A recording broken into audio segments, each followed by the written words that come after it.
Let's take a look at what is happening on the markets, and really it is not a good picture. The JSE are taking more of a hammering to start off the week on a rather bad footing. So we are seeing a sea of red on that front. The all share on the day declining more than 1%. Those losses largely coming from the resources 10 complex, particularly the PGM counters declining more than 1.5%. Financial 15, they're shedding almost 1.5%. Industrial 25 edging lower by more than 0.75%.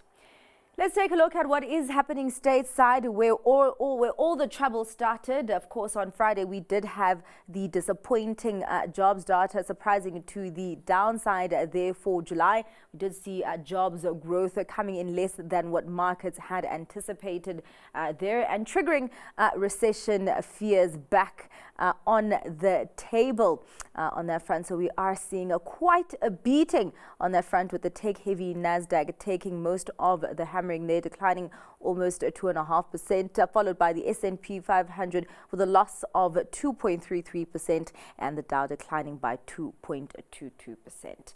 Let's take a look at what is happening in the European markets. And of course, as expected, that negative sentiment filtering through to those markets as well. And we have seen over there the volatility index returning to COVID-19 levels. So FTSE 100 declining almost 2%. The CAC 40 shedding almost 1.5%, and a loss on the DAX of 1.74%. Let's take a look at what is happening on the currency scene. And of course, there's a picture of a significantly weak dollar by almost 2% against the rand. The rand actually coming in quite weak against the US dollar. My mistake there, standing at 18 rand 56 against the US dollar. Yeah, weakening by almost 2%.